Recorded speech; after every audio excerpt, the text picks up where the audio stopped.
Vamos a continuar en Gálatas. He venido predicando acerca de Gálatas, verso a verso, capítulo a capítulo. Y Pablo en el capítulo 1 y en el capítulo 2 de Gálatas lo que está haciendo es que se está peleando. Se está peleando con los apóstoles que están en Jerusalén, está defendiendo el evangelio y está teniendo una serie de visitas con ellos para decirles lo que realmente él recibió de parte de Dios y lo que significa el evangelio, que finalmente son buenas noticias.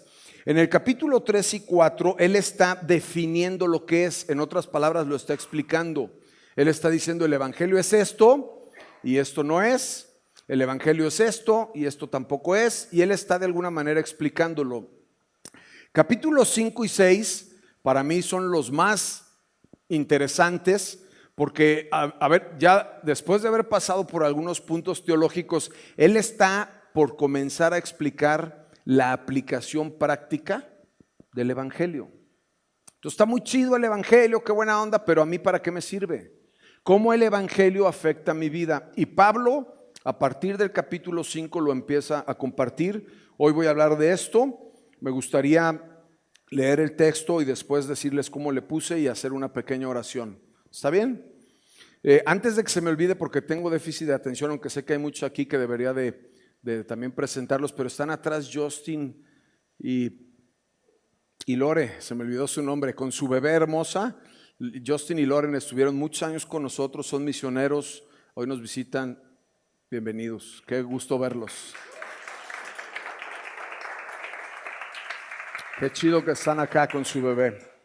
Bueno, capítulo 5, verso 1, el título de mi Biblia dice libertad en Cristo y dice, por lo tanto, Cristo en verdad nos ha libertado. Ahora asegúrense de permanecer libres y no se esclavicen de nuevo a la ley. Presten atención, yo, Pablo, les digo lo siguiente. Si dependen de la circuncisión para hacerse justos ante Dios, entonces Cristo no les servirá de nada. Lo repito, si pretenden lograr el favor de Dios mediante la circuncisión, entonces están obligados a obedecer cada una de las ordenanzas de la ley de Moisés. Pues si ustedes pretenden hacerse justos ante Dios por cumplir la ley, han quedado separados de Cristo, han caído de la gracia de Dios.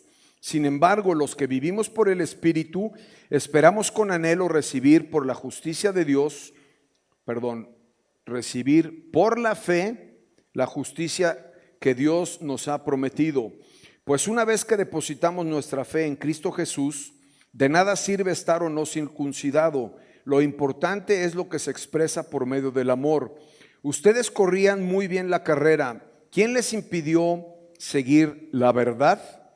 Seguro que no fue Dios, porque Él es quien los llamó a ser libres. Esta falsa enseñanza es como un poquito de levadura que se impregna en toda la masa. Confío que el Señor los guardará de creer en falsas enseñanzas y Dios juzgará a la persona que los está confundiendo, sea quien fuere. Verso 11. Amados hermanos, si todavía predicara que ustedes deben de circuncidarse, como algunos dicen que lo hago, ¿por qué entonces aún me persiguen? Si ya no predicara que la salvación es por medio de la cruz de Cristo, nadie se ofendería. ¿Cómo me gustaría que esos perturbadores que quieren mutilarlos a ustedes mediante la circuncisión se mutilaran a ellos mismos? Pues ustedes, mis hermanos, han sido llamados a vivir en libertad, pero no usen esa libertad para satisfacer los deseos de la naturaleza pecaminosa. Al contrario, usen esa libertad para servirse unos a otros por amor, pues toda la ley puede resumirse en un solo mandato: ama a tu prójimo como a ti mismo. Pero si están siempre mordiéndose y devorándose unos a otros, tengan cuidado, corren peligro de destruirse unos a otros. Oramos.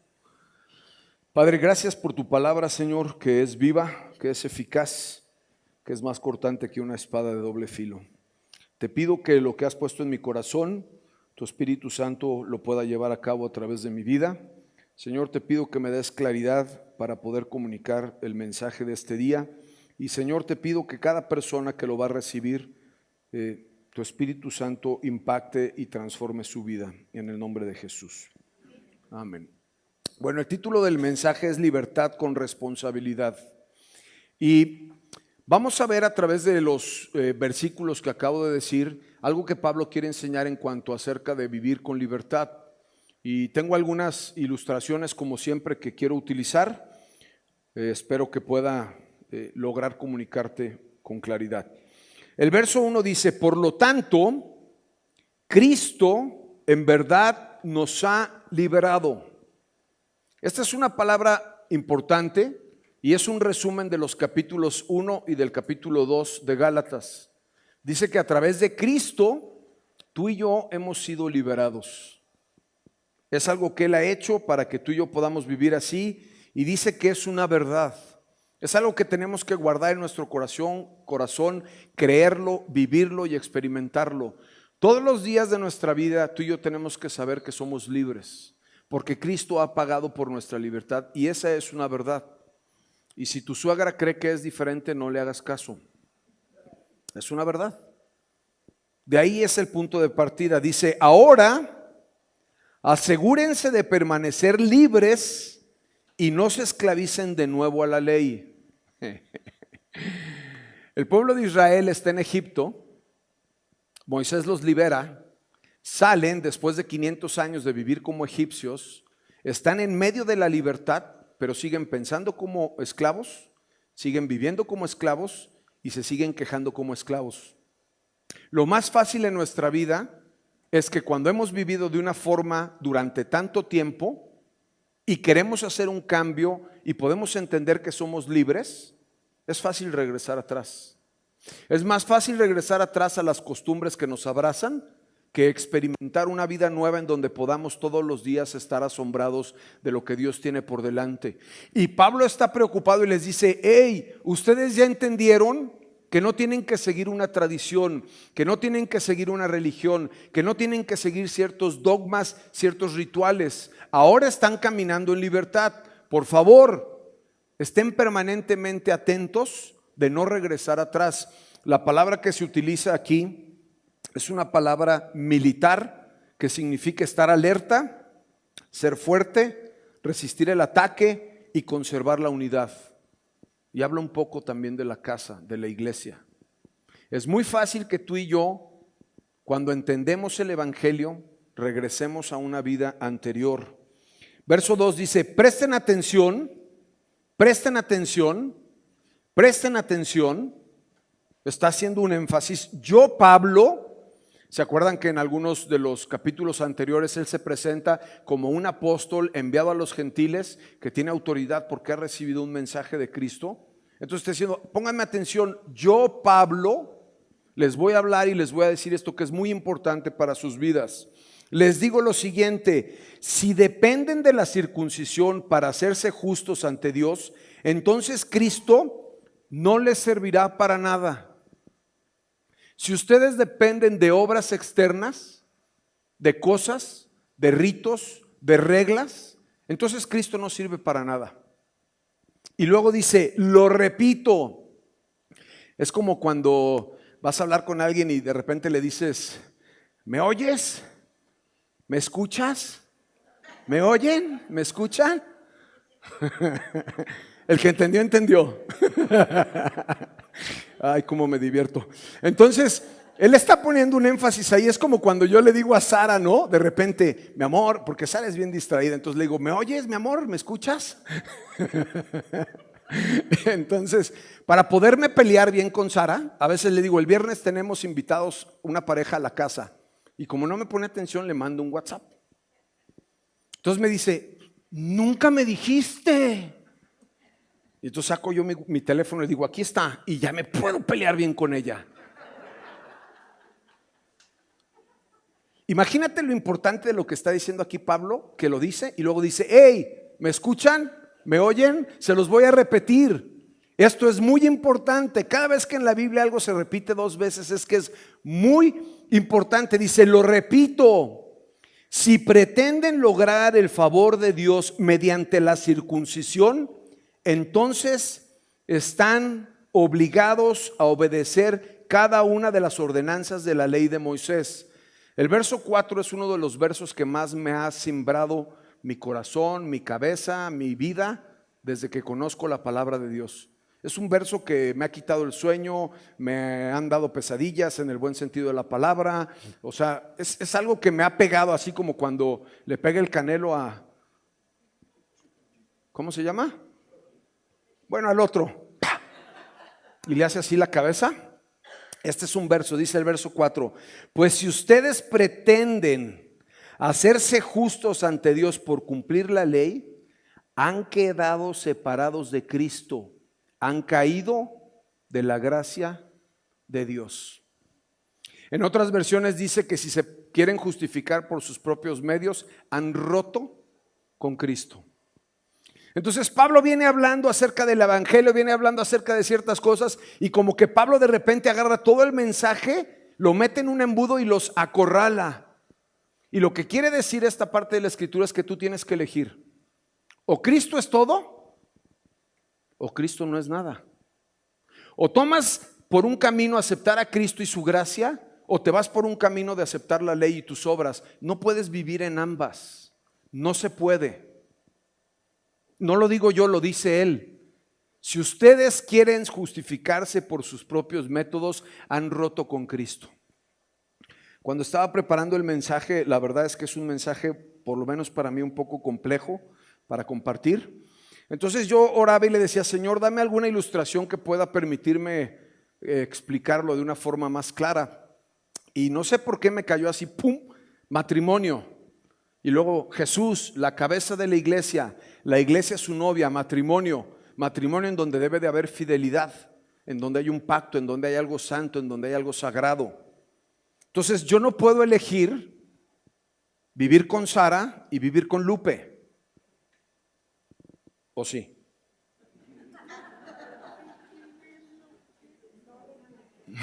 Hay doble, aquí me estoy metiendo en problemas. Si yo elijo a Sara, no puedo vivir con Lupe. Y Pablo es lo que dice: tú tienes que elegir si vas a ser justificado por las obras externas, por la circuncisión, que es una obra externa, o vas a aceptar a Cristo. Dios no está interesado en nuestro aspecto externo, en lo que hacemos. Dios está interesado en lo que hay por dentro, lo que es invisible, lo que no se ve. Yo puedo hacer muchas cosas para pretender que amo a Dios. ¿Sabes qué? No sirve para nada. Lo que realmente Dios quiere ver es si Él está aquí en mi corazón sentado, si su trono está aquí en mi corazón, si Él es lo más importante, si Él es lo primero, si es realmente lo que yo digo que es. Quiero avanzar un poco. En Hechos capítulo 15 verso 5 dice: pero después algunos creyentes que pertenecían a la secta de los fariseos se pusieron de pie e insistieron: los convertidos gentiles deben ser circuncidados y hay que exigirles que sigan la ley de Moisés. Cuando hablamos de la gracia, hablamos de un mensaje que es muy escandaloso, que es un mensaje difícil de comprender. Los primeros cristianos eran judíos que habían escuchado el mensaje, que habían decidido aceptar a Jesucristo y reconocerlo para después conocerlo y poderlo seguir. Pero entonces los judíos querían que siguieran haciendo lo que ellos pensaban, sus tradiciones. Pero el mensaje de la gracia no estaba basado en reglas, sino en el amor. Yo llego a mi casa en la noche porque amo a Sara y quiero estar con ella, pero Sara no me está esperando en la puerta con el acta de matrimonio para decirme: hey, llegaste tarde, aquí dice que eres mi esposo, ¿qué onda contigo? Sara tampoco me dice: oye, tú dijiste que me ibas a mantener hasta que la muerte nos separara, quiero vacaciones en el yate este fin de semana. La relación con Jesucristo, como nosotros que somos su novia, es una relación basada en el amor. Yo quiero estar con Sara porque la amo y deseo estar tiempo con ella. Yo quiero invitarla a que me acompañe a comer o algo porque quiero disfrutar de su presencia. Lo hago basado en una emoción o en una decisión o en una respuesta al amor. Y lo que Pablo quiere dar a entender aquí es esto. Y voy a dar algún consejo si eres papá un poco más adelante. El verso 4 lo voy a volver a leer. Si ustedes pretenden hacerse justos ante Dios por cumplir la ley, han quedado separados de Cristo, han caído de la gracia de Dios. O Sara o Lupe, o Cristo y su gracia, o la ley y las obras. Y cuando pienso yo, al estar meditando en este estudio, que tú y yo queremos a veces justificarnos por nuestras propias obras, es como ponernos a la altura de la cruz, ser nuestro autosalvador, restarle poder, restarle honor y reverencia a lo que Jesús hizo en la cruz. Y es de alguna manera darle la espalda a la cruz. Y esto tiene que ser algo que tú y yo tenemos que entender, porque es transformador para nuestra vida cristiana. Es un hecho que nos afirma. Ahora, el verso 5 es un verso muy complicado, es un verso muy importante, pero es un verso decisivo también. Está hablando acerca de la salvación. Verso 5 dice: sin embargo, los que vivimos por el Espíritu, esperamos con anhelo recibir por la fe la justicia que Dios nos ha prometido. Entonces, en el verso 4, yo le doy la espalda a esto, decido vivir por gracia, decido aceptar la gracia, y entonces dice: los que vivimos por el Espíritu. Aquí la cosa se empieza a poner interesante y hay tensión. Hay tensión porque ¿cómo sabemos si vivimos por el Espíritu? Porque seguimos en un cuerpo de carne, seguimos batallando, yo me sigo enojando, la sigo regando como marido. Quiero hacer algunas cosas que no me salen tan bien, a otras sí me salen bien. Más adelante, después, que lo voy a predicar en la siguiente sesión, pero quiero decirte lo que dice a partir del verso 16. Por eso les digo, dejen que el Espíritu Santo los guíe en la vida. Entonces no se dejarán llevar por los impulsos de la naturaleza pecaminosa. La naturaleza pecaminosa desea hacer el mal, que es un pensamiento contrario a lo que quiere el Espíritu. El Espíritu nos da los deseos que se oponen, el Espíritu nos da deseos que se oponen a lo que desea nuestra naturaleza pecaminosa. Estas dos fuerzas luchan constantemente entre sí. Pero cuando tú y yo aceptamos a Cristo y estamos caminando a través del Espíritu, empezamos de alguna manera a tratar de pensar y obrar de una forma diferente. Y dice que esperamos con anhelo recibir. Esperamos con anhelo recibir. El cristianismo, a diferencia de otros dogmas, creencias, religiones, filosofías o formas de pensar, tiene una particularidad. Tú y yo, que hemos aceptado a Cristo Jesús como nuestro Señor y nuestro Salvador, vivimos con la esperanza y el anhelo de morirnos para encontrarnos con Él y que nos reciba en el cielo y nos abrace. Claro, yo siempre le pido que quiero ser abuelo primero, ¿no? Pero gente que se va a morir, está por morirse, no se puede morir. Porque el único pensamiento que va a llegar a tu mente en el último día de tu vida es: ¿a dónde voy? Pero tú y yo vivimos en esta vida con un anhelo. Y la palabra anhelo es la palabra elpida en el original, que significa certeza. No es como, tengo mañana la esperanza de que amanezca soleado el día. Tengo esa esperanza. Y te levantas y abres la cortina para ver si está lloviendo o está soleado. Esta es una palabra que es complicada traducir al español, pero habla de certeza, habla de seguridad, habla de confianza. Tú y yo vivimos por fe, esperando la justicia que Dios nos ha prometido. Y la fe es algo interesante, dice, con anhelo de recibir por la fe, por la fe. Fíjate qué interesante es esto, ¿no? Te casas con tu esposa, prometes serle fiel hasta que la muerte te separe. ¿No es eso fe acaso? ¿Cómo puedes saber si te va a ser fiel? ¿Cómo puedes saber si va a estar a tu lado toda la vida? Eso es fe. Fe es creer, y creer determina cómo vives. Si tú crees que tienes que ganarte el favor de Dios y que tienes que hacer obras buenas para heredar el cielo, vas a vivir así. Y no está mal vivir así, no me malinterpreten, eso no está mal, pero es incorrecto. No se trata de lo que tú y yo creamos acerca de algo, sino de lo que es realmente verdadero. Esta semana me tocó escuchar en un lugar a una persona que definía algo más o menos así. Él decía: yo creo en un Jesús que está todo tatuado, que va conmigo en el carro y que le gusta escuchar Pink Floyd. Y yo fui muy retado con eso, fui muy retado. Y entonces, además de que fui retado, mi primer pensamiento en la mente fue como una especie de barrera o juicio. ¿Ok? Sin embargo, el autor Paul Young, en el libro de La Cabaña, describe a Dios como una mujer grande de color. Y muchas veces tú y yo no tenemos ni idea de cómo es Dios porque tenemos un concepto. Entonces no es importante, no es tan importante lo que nosotros creamos o no creamos. Te voy a decir que es importante.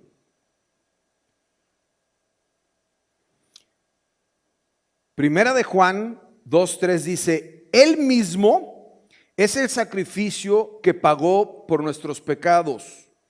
Y no solo nuestros, sino también de todos los del mundo. Podemos estar seguros de que conocemos a Dios si obedecemos sus mandamientos. Entonces a veces podemos pensar: no, yo conozco a Dios, esta persona conoce a Dios, él piensa, o podemos juzgar que no lo conoce. Y la pregunta no es ¿cuál es tu concepto de Dios? ¿Cómo crees que es Dios? La pregunta es si lo conoces. Y la respuesta está aquí, la escribió mi amigo Pablo. Esto es muy retador para nuestra vida, porque podemos hablar mucho de Dios y ser pastores y predicadores y todo eso. Aquí el asunto es que dice que si tú conoces a Dios, obedeces sus mandamientos. Ahora la segunda pregunta es: ¿cuáles mandamientos? Porque no son los 10 que conocemos. ¿Cuáles mandamientos? ¿Cómo puedo conocer sus mandamientos si no abro mi Biblia, si no la leo?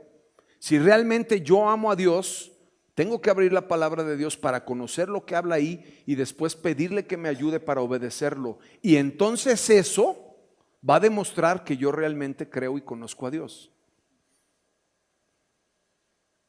No decidimos en nuestra vida por lo que nos conviene. Decidimos por lo que Dios dice, que es correcto.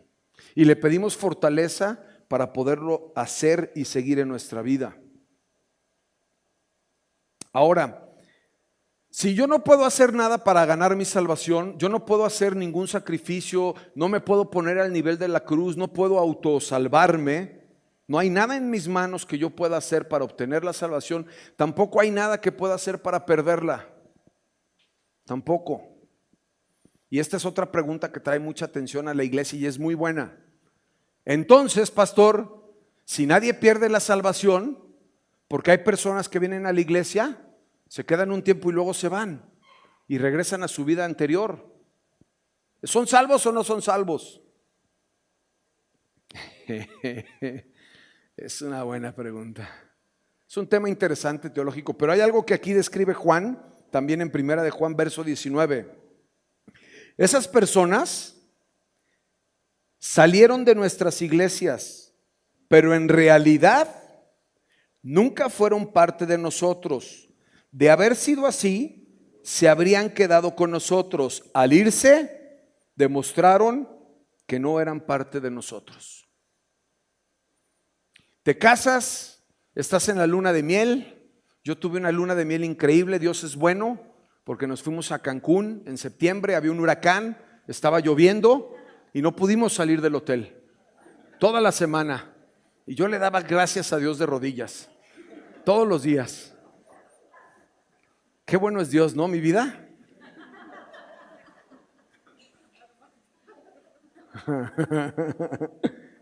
Dios es maravilloso, Él es bueno.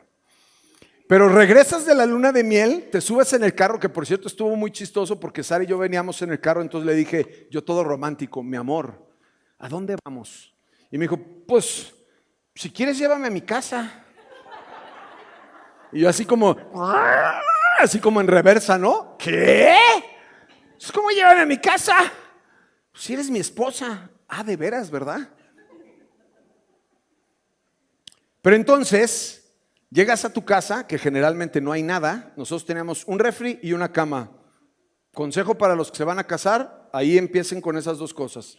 Lo demás no es tan importante. Refri y cama. Entonces, refri estaba vacío, cama estaba tendida. Llegas, te duermes con tu esposa y al día siguiente, pues te vas. Y ella también se va. O se queda o se va, se separan. Pero regresas porque hay una cosa que se llama amor. Si no regresa, nunca fue tu esposo. Nunca fue tu esposa. Si alguien realmente conoció a Cristo y se le reveló, lo sigue. Da señales de ese amor. Es evidente. Si no, quiere decir que nunca fue revelado a su vida. Es increíble y es imposible que un acto tal, mira, escúchame esto por favor, ponme mucha atención. Hemos visto la cruz de Jesucristo millones de veces, en muchos lugares, de muchas formas. Eso es una simple imagen que representa algo y está visible, pero es muy complejo entender el mensaje sin palabras que está representado ahí. Cuando Dios te da la revelación y el Espíritu Santo te abre los ojos y lo comprendes, tu vida es transformada para siempre. Y tú y yo tenemos que orar por esas personas sin juzgarlos, para que Dios toque sus corazones, para que Dios abra las puertas de su corazón, para que sea revelado. El domingo estábamos aquí compartiendo el mensaje. Había una persona donde está Vero, primera vez que venía a la iglesia. Nunca había estado en una iglesia cristiana, venía con ropa apropiada de vestir. Él escuchó el mensaje que predicó el pastor y en respuesta al mensaje, ¿alguien más se quiere bautizar? Levantó la mano, fue, se puso una playera y se metió con su ropa de vestir. ¿Por qué? ¿Porque estuvo chido? ¿Por la pantalla? ¿Porque la música estaba bonita? Dios puso algo en su corazón, tocó su vida, su mente. Algo que lo inquietó, que lo movió a dar un paso de fe. Entonces lo que pasa con el evangelio es eso. Cuando Dios entra en nuestra vida, la transforma. Cuando yo me enamoré de Sara, mi vida se transformó y quiero estar con ella. Quiero regresar una vez más, todos los días para estar a su lado. Verso 6, pues una vez que depositamos nuestra fe en Cristo Jesús, de nada sirve o no sirve estar circuncidado. Lo importante es la fe que se expresa por medio del amor. Voy a decir algo muy complicado, desde ahorita les aviso, y no quiero polémica, ¿está bien? ¿Está bien? Ok. Yo me casé con Sara, la amo tanto, confío en ella. Todo lo que he ganado en mi vida, todos mis bienes, todas mis pertenencias están a su nombre. Están depositados. Se acabó la historia. Ni tengo que hacer un testamento, ni tengo que moverle, ni nada. Ya está depositado ahí. Es muy complejo lo que estoy diciendo y tenemos que llegar a un nivel de amor de ese sentido, porque de nada sirve, en la Biblia dice estar circuncidado, no sirve de nada. No importa qué hagas y qué dejes de hacer. Si tú ya depositaste tu confianza en Dios, ya está. Ahí va a dar fruto, ya no la mueves, ya no agarres y deposites tu confianza y tu fe y tu esperanza en tu negocio, no la deposites en la iglesia, no la deposites en tu pastor, no la deposites en la comadre, ni en tu novio, ni en tu novia, ni en tus esposos, ni en tus hijos. Deposita tu confianza y tu esperanza en el lugar correcto, el único, en Cristo Jesús. Cuando depositas tu confianza ahí, no importa lo demás. ¿Y sabes qué? Yo no me porto mal o bien porque estoy casado. Si traigo anillo o no traigo anillo, aunque nunca me lo quito. Me porto bien porque es una expresión de mi amor, porque es un deseo de mi corazón. La libertad con responsabilidad nos lleva a actuar de esa forma. Ya voy a llegar allá. Dice, la fe se expresa por medio del amor. Nuestra vida no puede estar anclada a que hagamos o no hagamos. Entonces, yo soy pastor, abro mi Biblia todos los días, oro, busco a Dios, Dios me habla y me siento muy bien por eso. Pero el día de mañana, cuando como tacos y me hace daño y me estoy vomitando y no abro mi Biblia y me da calentura, siento que Dios no me ama porque no abrí la Biblia. Entonces yo no puedo basar el amor de Dios en base a mi desempeño, ni tampoco con Sara. A veces soy un buen esposo y a veces la riego. Sigo siendo su esposo. Sigo siendo su esposo. No depende de si soy un buen marido o soy un mal marido. Claro, mi intención es ser un buen marido. Mi intención también es agradar a Dios. Pero tengo que anclar mi vida en quién soy yo, no en lo que hago. Porque lo que hago siempre va a fallar. Y en el capítulo anterior, en el 4, increíble. Amo a Pablo. Dice, ustedes son herederos de Dios. Herederos, hijos de Dios. Esa es mi identidad. Y yo debo de levantarme y vivir así. No depende de mi desempeño. No depende de si hago obras buenas. No depende si yo ayudo a los pobres o voy a un hospital o predico en otro lugar. Nada tiene que ver. Esas pueden ser expresiones de mi fe. Pero yo tengo que partir de mi identidad. ¿Quién soy yo en Cristo Jesús? Ahora, verso 7. Me gustan estos versos. Ustedes corrían muy bien la carrera. ¿Quién les impidió seguir la verdad? Seguro que no fue Dios, porque Él es quien los llamó a ser libres. Él les llamó a ser libres. Esta falsa enseñanza es como un poquito de levadura que impregna toda la masa, y confío que el Señor los guardará de creer falsas enseñanzas. Dios juzgará a la persona que los está confundiendo, sea quien sea. Por eso en esta iglesia lo que nosotros hacemos es predicar la palabra de una forma expositiva. ¿Qué significa esto? Esta es una advertencia grande para los que enseñamos, porque yo hoy estoy enseñando que la salvación no se pierde.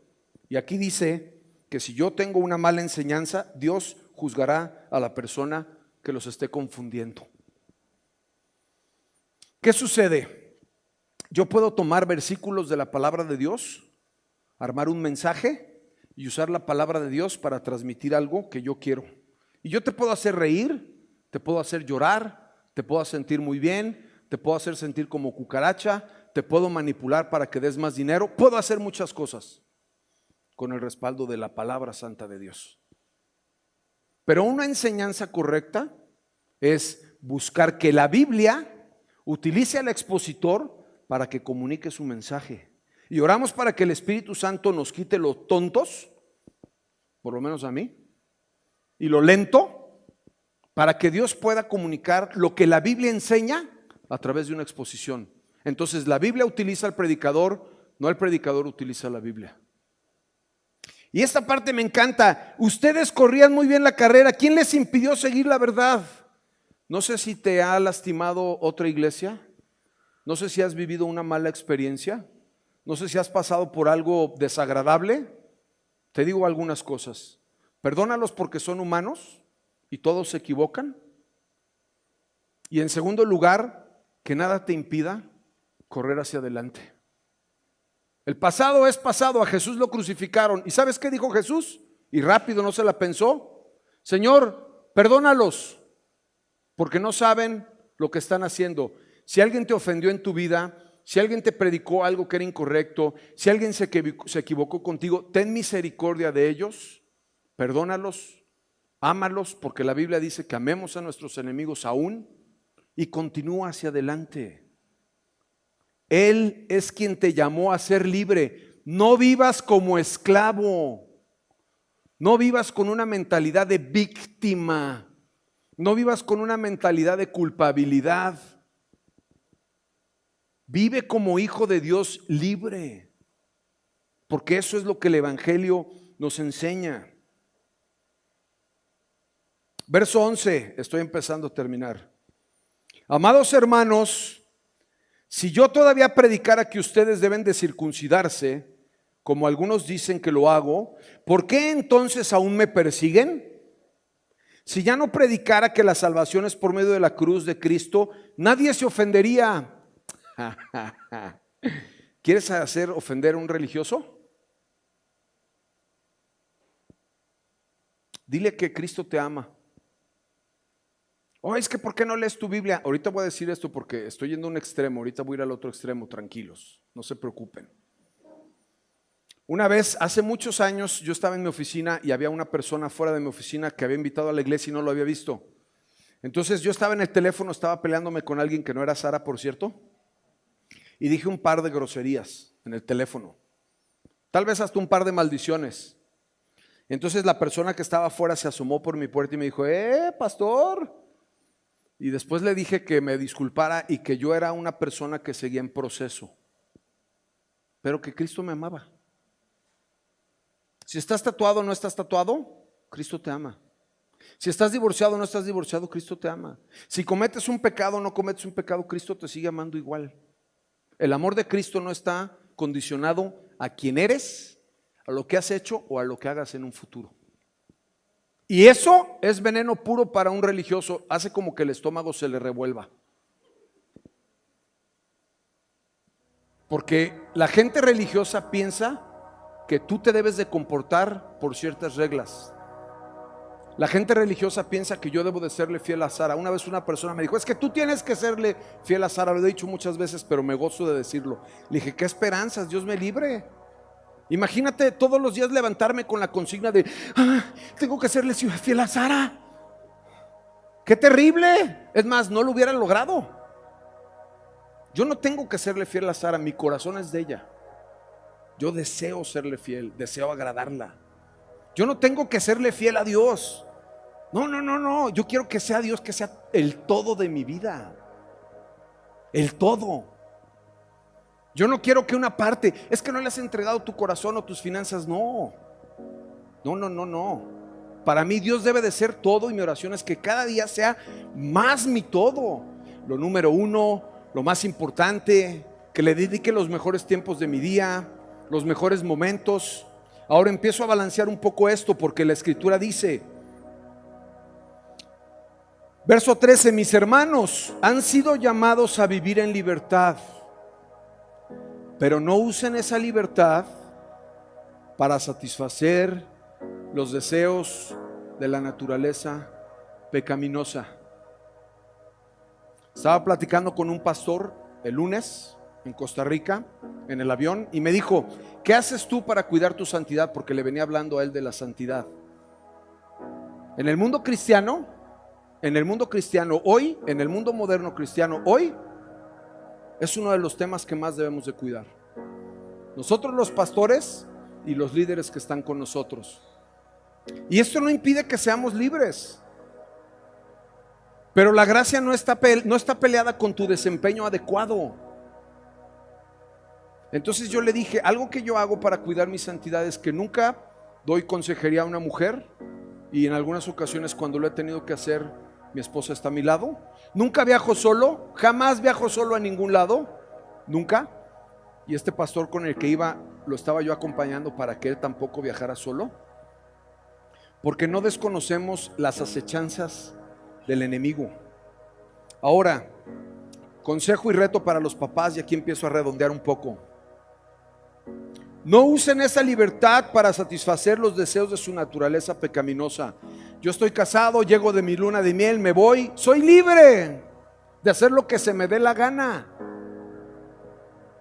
Pero por el amor a Sara, yo no hago lo que se me da la gana.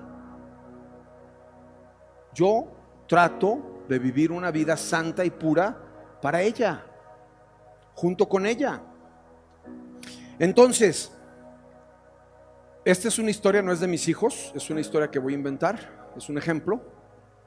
Vamos a pensar que tienes un hijo adolescente y los adolescentes son bien chidos pero bien inquietos. Entonces vamos a pensar que tu hijo está empezando a manejar, o tu hija tiene 18 años, diría yo, y entonces te dice, papá, préstame el carro, me voy a ir a dormir con Juanito, vamos a estar en su casa. Entonces tú como buen papá le dices, ¿estás seguro que no vas a salir? Claro, papá. No sé si a ustedes les pasa que la respuesta más común de un adolescente es claro, y la otra segunda es no te preocupes. Pero entonces se juntan los amigos, lo convencen, salen en el carro, se toman unas chelas. También me gusta decir que los adolescentes quieren champán cuando tienen presupuesto de chela, pero tienen presupuesto de chela. Entonces se toman unas chelas, vienen de regreso en el carro, ¡pum!, chocan. ¡Pum! Y generalmente te hablan, ¡ay, choqué! Entonces vas y les ayudas y los rescatas. Todavía no tienen una libertad responsable. Y la forma como puedes ir viendo qué tan libres son y qué tan responsables es así. Viene el siguiente mes y tu hijo te dice, papá, ya aprendí la lección. ¿Me prestas el carro? Acabas de pagar las últimas mensualidades del deducible. Se tardaron, te lo acaban de entregar. Es más, te lo pide porque te lo acaban de entregar después de 30 días. Papá, ya nos entregaron el carro, ya. ¿Me lo prestas para irme con mis amigos? Y entonces tú le dices, ¿qué vas a hacer? No vayas a tomar. Te prometo que no voy a tomar. Tú no te preocupes. ¿Qué haces como papá? Porque lo que tenemos que hacer como papás es volverles a dar la libertad y esperar cierta responsabilidad. Ahora, si Michelle me pide el carro, no se lo presto, no me malinterpretes. ¿Sí? Pero lo que Dios quiere hacer con nuestra vida es llevarnos un nivel de madurez para que podamos vivir con libertad, sin dañarnos y sin dañar a otros. Y ahí entra que tú y yo podamos venir a la iglesia, que tú y yo podamos leer nuestra Biblia, que tú y yo podamos ayunar, que podamos ofrendar, que podamos servir, que podamos ir a ayudar a los pobres, que oremos por los enfermos, que tengamos misericordia por la ciudad, que podamos lanzar nuestros contenidos para que alguien pueda ser tocado y pueda ser transformado, que podamos hacer un esfuerzo para traer un invitado que nos pueda bendecir, que tengamos el deseo enorme de vivir vidas santas, vidas inspiracionales para otros, que estemos dispuestos a manifestar la gloria de Dios y que es lo más importante en nuestra vida, pero como una consecuencia, no como una obligación. Dios nos da la libertad, el evangelio es libertad. Cuando nosotros adquirimos la responsabilidad, Dios nos da más libertad. Y entonces cuando ese hijo que tú tienes se va y regresa con el carro y después se quiere ir de vacaciones a cierto lugar, lo dejas ir. Y cuando te dice me voy a ir a estudiar a otro lugar, también lo puedes dejar ir, porque tú sabes que es libre, pero que también es responsable.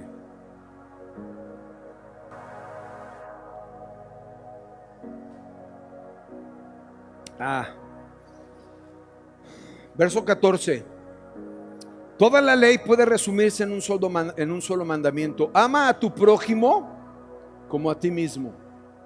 Y el siguiente verso creo que es un verso para esta iglesia, la de Andares, aquí sentado que estás tú. Es un verso para ti y para mí. ¿Va? ¿Va o no va? ¿Va? Pero si están siempre mordiéndose y devorándose unos a otros, tengan cuidado. Corren el peligro de destruirse unos a otros.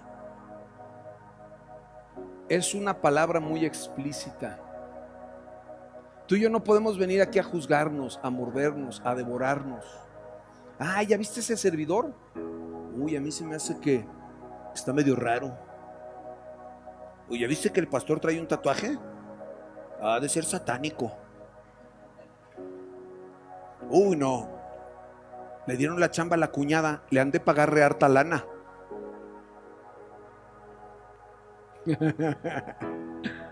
¿Sabes qué quiero hacer?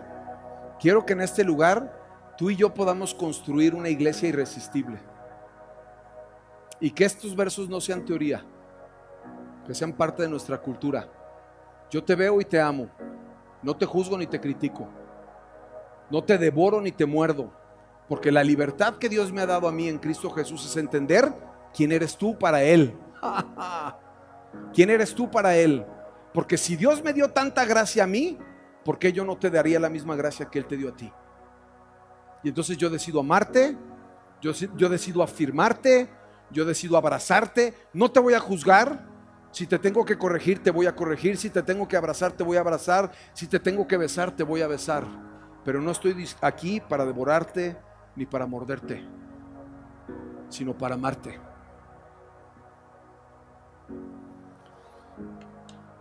Si tú vienes hoy por primera vez a la iglesia, tenemos un regalo increíble como este. A mí no me dieron y me dio un poco de celos, pero ya los perdoné para no morderlos ni devorarlos. Si tú vienes, ¿hay alguien que venga por primera vez? Me gustaría saber. Bienvenidos. Qué bueno que están aquí en su casa. ¿Alguien más? Bueno, al final, Paola, que está allá, les va a entregar este regalo y me gustaría terminar con 2 oraciones, si me lo permiten. Quisiera orar primero para que si tú nunca has aceptado a Jesucristo como el Señor de tu vida, lo puedas hacer. Y en segundo lugar, quisiera orar para que Dios te dé revelación sobre esta escritura. Y te animo a 2 cosas.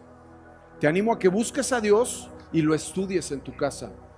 Es muy poco el tiempo para explicar tantos términos y a lo mejor tú dices, oye, yo no entendí bien esto, yo pienso que es diferente. No pasa nada.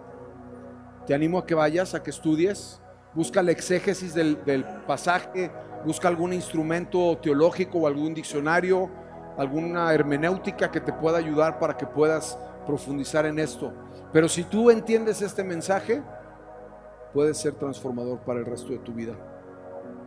Oremos. Si nunca has recibido a Cristo Jesús, dile, Señor Jesús, hoy te confieso con mi boca, te acepto como mi Señor y mi Salvador. Te pido que entres a mi vida y que la transformes. Dice la palabra que si te confieso seré salvo, y hoy te confieso como mi Señor y mi Salvador. Y mi segunda oración, Padre, te pido que tu Espíritu Santo traiga revelación en esta casa. Que muchos de mis hermanos hoy que escucharon este mensaje transforme sus vidas.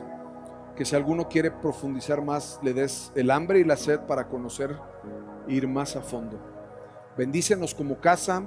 Sabemos que vienen grandes cosas por delante y te damos siempre toda la honra y toda la gloria a ti, Jesús. Amén.